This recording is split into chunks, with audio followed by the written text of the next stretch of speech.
Nice et avec un large sourire, comme le mien, peut-être à l'instant. C'est le sourire qu'ont les supporters du côté du stade Bollaert. Le sourire est revenu à Lens. Eric Huette est avec nous. Nadir Belhadj à droite de l'écran dans les bras de Sidi Keita, l'ancien Strasbourgeois. On vous montre le milieu de terrain lensois en raison de ce qui va se passer à la 21e minute. Dans le cercle, Sidi Keita se dirige vers le banc, s'adresse à un membre du staff, quitte la pelouse. Il se plaint d'un mal de tête violent. Keita va ensuite s'allonger en bas de l'escalier, victime d'un malaise. Les stadiers, eux, nous empêchent de passer. Keita va reprendre connaissance avant de se diriger vers l'hôpital pour y passer un scanner. Pendant ce temps, ses partenaires lensois tentent de jouer vite et haut, comme le souhaite Jean-Pierre Papin, avec ici la remise de Maoulida et la frappe de Loïc Rémy. 28e minute, c'est la première occasion de cette partie avec l'international espoir. Buteur dimanche dernier à Caen au cours de son premier match avec Lens. La réaction des Niçois qui défendent haut, qui font les bons appels. Anthony Modeste dans l'intervalle pour Koné. Heureusement pour Lens, et Belhadj et Rougneux sont vigilants. On assiste pour l'instant à des situations et non à des occasions de but. Les recommandations de Frédéric Antonetti qui a dit cette semaine que son équipe devait apprendre à gérer l'exposition médiatique. Nice qui veut conserver sa 4e place et qui doit rester concentré derrière. Attention à cette erreur de Jeune-Champ et Cédric Kanté en opposition sur Touafilou Maoulida. Lens a simplifié son jeu ces dernières semaines en évitant les passes en retrait, en essayant comme ici de se projeter rapidement vers l'avant avec du mouvement. Nice hausse le ton à l'image de son entraîneur à l'entame du dernier quart d'heure de cette première période. Là aussi on joue vite vers l'avant, Baki Koné dans l'espace pour Anthony Modeste. La frappe de Modeste sur le poteau. Modeste tout près d'inscrire son 2e but en Ligue 1. Il avait marqué à Rennes, il avait marqué les esprits aussi la semaine dernière face à l'Olympique de Marseille. En tout cas, Nice insiste, dernière occasion avant la mi-temps. Elle est une nouvelle fois pour les visiteurs avec Ederson, le Brésilien qui a du champ devant lui, qui va servir parfaitement sur la droite. Modeste, encore lui, signalé hors jeu par l'arbitre assistant. Erreur. Modeste, on va s'en apercevoir sur le ralenti, ne l'est absolument pas. Et derrière, l'attaquant niçois est complètement déséquilibré par Nadir Belhadj dans la surface de réparation. On va mieux également s'en apercevoir sur la loupe.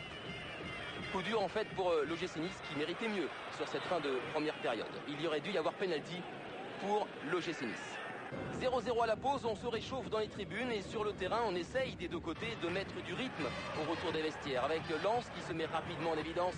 Yohan Demont pour Fabien Laurenti. Laurenti qui se débarrasse ici d'Elbuik, puis de Roll qui donne à Demont. Demont qui repique dans l'axe, qui tente sa chance. Ce n'est pas cadré. Lens reste sur une excellente dynamique avec 4 succès en 5 matchs, toutes compétitions confondues. Et ça demande naturellement confirmation face au 4e du classement. Une équipe de Nice qui se montre dangereuse à l'image de ce ballon de Roll pour Koné. Koné déséquilibré. Modeste ici qui va s'arracher. Hilton qui va se débarrasser de ce ballon mais qui va le redonner. Voilà, à Koné qui s'est relevé, qui retrouve Modeste, la frappe de Modeste. Et Vedran Rougneux qui s'interpose. Le gardien croate, au terme de cette situation plutôt cocasse, réduit parfaitement l'angle. Toujours 0-0 entre Lens et Nice. Coup franc pour le Racing Club de Lens. Tiré par Belhadj, c'est repoussé par Echouafni. La cour, entrée en jeu à la place de Sidi Keita pour Laurenti. Le décalage parfait pour Loïc Rémy. Le centre de Rémy pour la tête plongeante d'Hilton. Le Brésilien dont le retour après une absence longue de 3 mois et demi fait énormément de bien au sang et or. Mais Hugo Lloris, le gardien niçois, est parfaitement placé. Forcément, on s'impatiente sur le banc lensois. Des Lensois qui tentent le tout pour le tout. Avec ce ballon dans les pieds de Belhadj. Le centre, la tête de Maoulida sur la barre transversale. Derrière Bisevac qui prend le dessus sur son vis-à-vis. Sans succès. 88e minute, c'était la balle de match pour Lens, tenu en échec par la 2e meilleure défense du championnat. La reprise de la tête de Maoulida sur la barre transversale. Cette fois-ci, Lloris était battu. Bisevac qui saute plus haut que Balmont et derrière, Apam qui gêne Harouna. Bisevac peut avoir des regrets et c'est le cas aussi de Frédéric Antonetti qui n'a pas oublié le hors-jeu non justifié d'Anthony Modeste avant la mi-temps.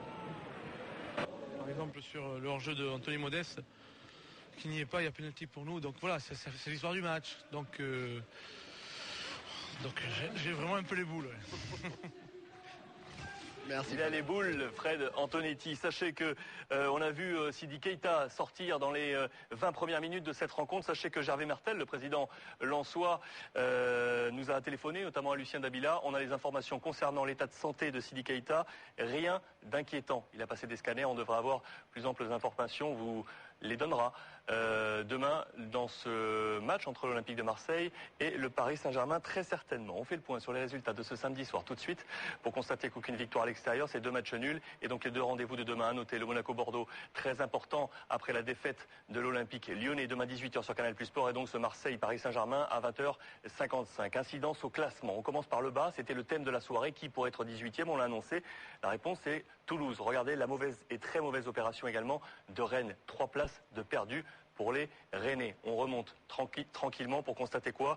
Eh bien que donc les Girondins de Bordeaux vont pouvoir revenir à un petit point demain de l'Olympique lyonnais en cas de victoire sur la pelouse de Monaco. Le classement des buteurs maintenant pour voir que Benzema, on l'a vu, n'a pas marqué. En revanche, Gomis, le Stéphanois, a propulsé les siens avec enfin la victoire des Verts. Il remonte dans ce classement des buteurs. En parlant de Benzema,